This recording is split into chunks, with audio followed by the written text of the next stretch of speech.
Hello and welcome to this edition of EKKO Title's The Pulse, the video series where we try and help you, the real estate professional, keep your finger on the pulse of what's happening in today's real estate market. I'm Marcus Simon with EKKO Title and I manage our McLean office. And I'm joined today by Michele Freemyers from our Fredericksburg office. And we're here to talk to you about a real cutting edge issue, something that's becoming an even bigger issue these days, which is what to do when you have to sell a property that is powered by solar energy. So we're going to talk about some recent changes to some of the standard forms that came about for that and help you all be able to be prepared to face some of the challenges and hurdles you might run into when you're selling a home that is powered by solar energy. So Michele, tell us a little bit about what the latest news is. What is it that's made this a hot topic right now? Sure. So, a lot of homeowners have found that the solar panels are a great benefit to have on their properties. They reduce their electric usage. And down in Fredericksburg, where I am, we have a lot of properties that actually have solar panels, and they've been installed the last 2 or 3 years. And now with people going to sell the properties, we're all kind of going, oh boy, there's solar panels. These are permanently affixed to the property. They should convey with the property, but none of us really knew how to deal with them. So the Forms Committee has come up with 2 different forms, the listing addendum, a solar panel addendum to the listing agreement, and then the solar panel addendum to the contract. Right. And so these forms are necessary, right? Because people don't always understand exactly the nature of their ownership of this fixture, right? As you said, these solar panels and the energy system, it's part of the house, right? It's integrated with the property. And so it's going to stay with the property. It's going to go to the new owners. But legally, right, what is the status of that ownership? Is this, outright ownership, and so the new owner just buys it with the house? Are they assuming a lease? Are they assuming a loan that financed the purchase? So those are some of the questions that need to be answered.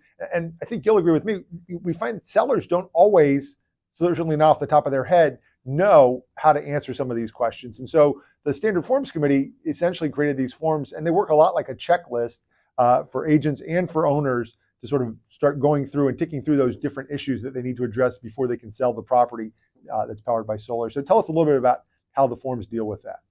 So in the addendum to the listing agreement for solar panel, the agent kind of, as you said, has a checklist where you're asking your seller, give me all the documentation you have. Let's figure this out together, figure out what you've got, whether you own it, whether you lease it, whether you have a loan on it, so that we can input this information into the MLS Bright system.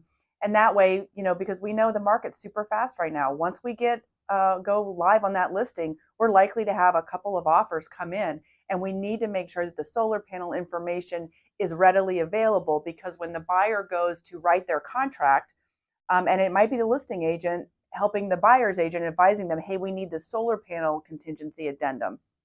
But that should be part of the contract if there's solar panels on the property. And the solar panel contingency between the parties walks through and gives all the information, whether it's owned, whether it's leased, whether there's a loan on it. If there's a loan, there's a place to indicate how much the payments are. And so it's a full disclosure of all information at the beginning of the transaction, as opposed to 2 weeks before the closing when we're finding a UCC statement on title and saying, hey, is there solar panels? Right. And so the other thing that's interesting about this solar addendum is, for the most part, you keep your listing agreement is between the broker and the seller. And a lot of the times you don't want all that information revealed to the public. But this addendum specifically says, hey, this will be shared with the buyer, this information. And it gives you a place to fill out and leave that information in the MLS too, so that a buyer coming along knows up front when they're writing their offer what kind of system they're getting. So the listing agreement is, first of all, a sort of a command, right, to the seller. Hey, go collect all your information and all your paperwork, give it to me so we can sort of figure out the answers to these questions. 2, it's an authorization to disclose all that information to the general public so buyers know what they're getting.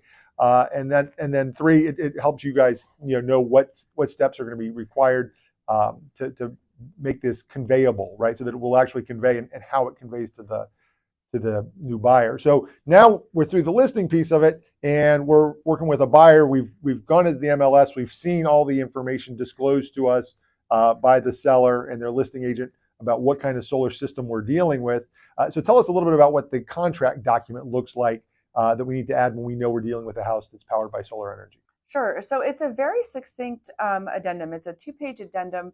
And just like some of the other contingencies that you all are used to working on, you're going to first indicate whether or not the seller owns the solar panels outright, in which case, you're under that paragraph, or whether the solar panels, there's a loan or financing or they're leased. And so that right off the bat takes you into 2 separate places.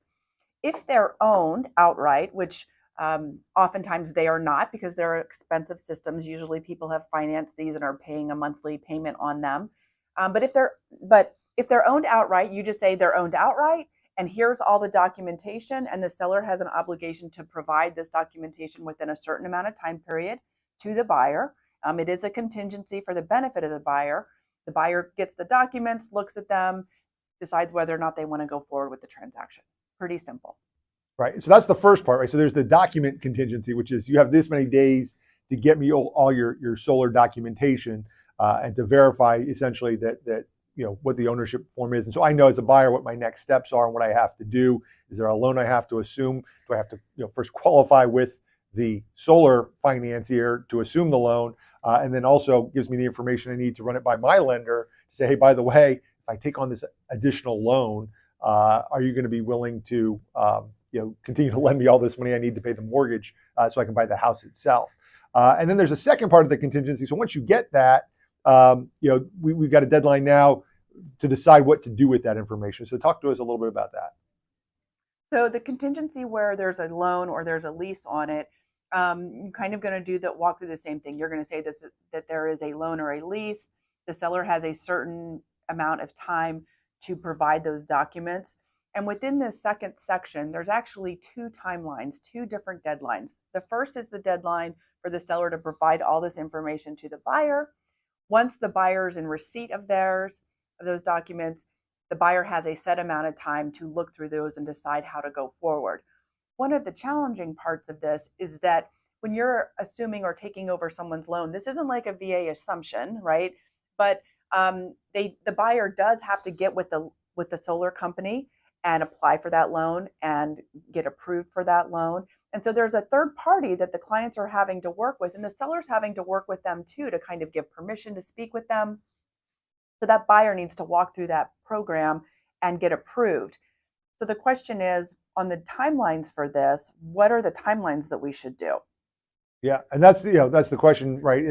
Whenever you're relying on third-party approval, it reminds me a little bit of when we had short sales, right? It's a contingency between the buyer and the seller, but I can't necessarily get the answer I need to decide whether I'm ready to remove it or not until I hear from a third party. And so whenever you have a situation like that, when you're dependent on a third party to know whether you can remove your contingency or not, you want to give yourself as much time as possible. Frankly, on this, I'd like the contingency to run, if I can get away with it, for as long as right up to the settlement date, so that I'm not obligated to go to settlement not knowing, frankly, whether I can afford these solar panels or not, or risk having my mortgage fall apart because I have this extra solar loan or these extra payments that are associated with ownership of the solar panels. So it's going to be one of those issues where you need to pay close attention to it, and don't think of it like some of your normal contingencies where you want to just get it over with.